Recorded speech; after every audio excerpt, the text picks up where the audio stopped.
परिषदेच्या अखत्यारीत असलेल्या 16 बंधाऱ्यांच्या दुरुस्तीच्या कामासाठी तत्कालीन जलसंधारण मंत्री शंकरराव गडाख यांच्याकडे वेळोवेळी केलेल्या पाठपुराव्यामुळे जलसंधारण विभागाने मुख्यमंत्री जलसंवर्धन योजनेअंतर्गत या कामासाठी 4,37,19,000 रुपयांचा भरीव निधी मंजूर केला होता।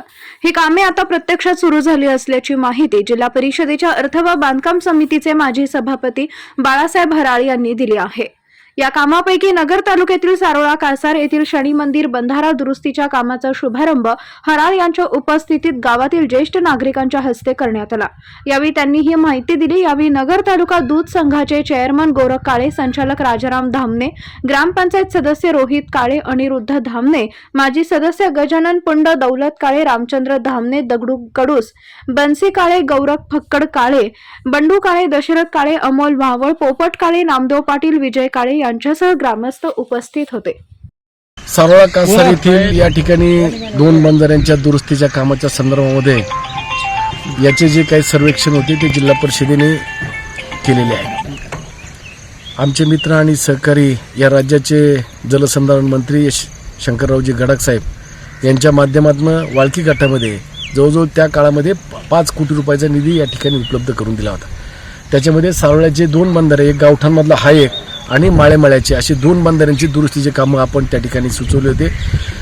माननीय आदरणीय शंकररावजी गडाख साहेबांनी या दोन्ही बंधाऱ्यांना मंजुरी दिली होती आणि या कामासाठी जो निधी उपलब्ध करून दिला तो महाविकास आघाडीच्या काळामध्येच या ठिकाणी उपलब्ध झाला होता। ज्याचे टेंडरही झाले होते, परंतु कामाला थोडासा विलंब झाल्यामुळं, टेंडरचे वर्क ऑर्डर होणं किंवा ह्या गोष्टीला विलंब झाल्यामुळं आज या कामाची प्रत्यक्षात या ठिकाणी सुरुवात आपण करत आहोत। गेली 25 म्हणजे जवळजवळ 25/7/2021 रोजी मी या ठिकाणी पत्र माननीय जलसंधारण मंत्री शंकररावजी गडाख साहेबांना दिले आणि त्यांनी जवळजवळ वाळकी गटामध्ये, वाळकी असेल, सारोळा असेल, गुंडेगाव असेल, वाळुंज असेल, घोसपुरी असेल, देऊळगाव सिद्धी असेल आणि राळेगण असेल, अशा या गावांना त्यांनी जवळजवळ 5 कोटी रुपयाचा निधी उपलब्ध करून दिलेला होता। त्याच्यापैकी हे 2 बंधारे त्याच्यामध्येच आहेत आणि ही कामं लगेच आपण सुरू करण्यासंदर्भामध्ये या ठिकाणी प्रशासनाला सूचना दिल्या होत्या। त्या पद्धतीने ही कामांची वर्क ऑर्डर होऊन या ठिकाणी कामं सुरुवात झाली आहे। त्या संदर्भामध्ये ज्यावेळेस दशक्रिया विधीच्या ठिकाणी लोक यायचे आणि त्यावेळेस लोकांनी पाहिल्यानंतर बऱ्याचशा चिळकांड्या खालच्या बाजूने या ठिकाणी वेस्टवेअर मधून खाली पाणी लिकेज जास्त होत होतं।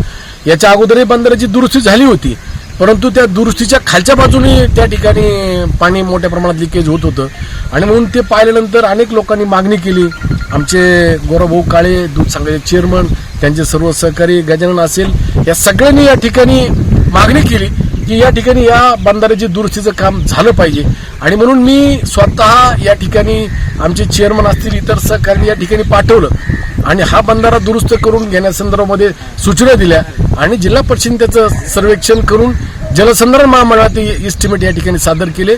या इस्टिमेटमध्ये आपण पूर्णपणे बंधाऱ्याची ज्या खोली म्हणजे आतल्या बाजूने पडदी टाकून त्याला पूर्णपणे बंद करून जे लिकेज आहे ते लिकेज थांबलं पाहिजे आणि त्याच्यावरतून त्या ठिकाणी पाण्याचा फ्लो गेला पाहिजे। म्हणजे ज्या काळात पाणी चालू असतं आणि पाणी संपल्यानंतर ज्यावेळेस बंधारा भरतो त्याच्यानंतर त्याची गळती थांबली पाहिजे, या संदर्भामध्ये ते दुरुस्ती या ठिकाणी आपण केलेली आहे। राज्यातील पूर्ण झालेल्या जलसंधारण योजनांपैकी देखभाल दुरुस्ती आवश्यक असलेल्या योजनांची दुरुस्ती करून सिंचन क्षमता वाढवण्यासाठी मुख्यमंत्री जलसंवर्धन अभियान राबवण्यात येत आहे। या योजनेअंतर्गत नाशिक विभागात 50,16,00,000चा निधी मंजूर झाला होता।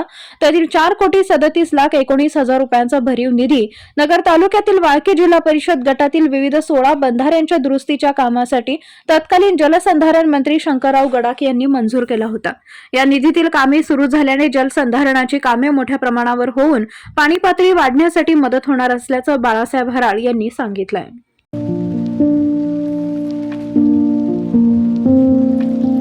तुम्हाला जर इतरांपेक्षा वेगळं फर्निचर करायचं असेल किंवा त्यातही प्युअर सागवानीच हवं असेल तर तुम्हाला एक नाव सुचवतो। कोणतं? पित्रोडा फर्निचर, जिथं प्युअर सागवानी लाकडामध्ये देवघर, dining set, teapoy, office chair तसंच कपाट, bed, sofa set, computer table आणि इतरही फर्निचर उपलब्ध, तसंच बजाज फायनान्स वर फर्निचर उपलब्ध। Pitroda furniture, new Tilak road, Ahmednagar. जिल्ह्यातल्या महत्त्वाच्या बातम्या जाणून घेण्यासाठी आजच आपल्या आवडत्या नगर संघर्ष न्यूज सबस्क्राईब करा व त्या शेजारील बेल आयकॉनला क्लिक करा व इंस्टाग्राम व शेअर चॅटला फॉलो करा.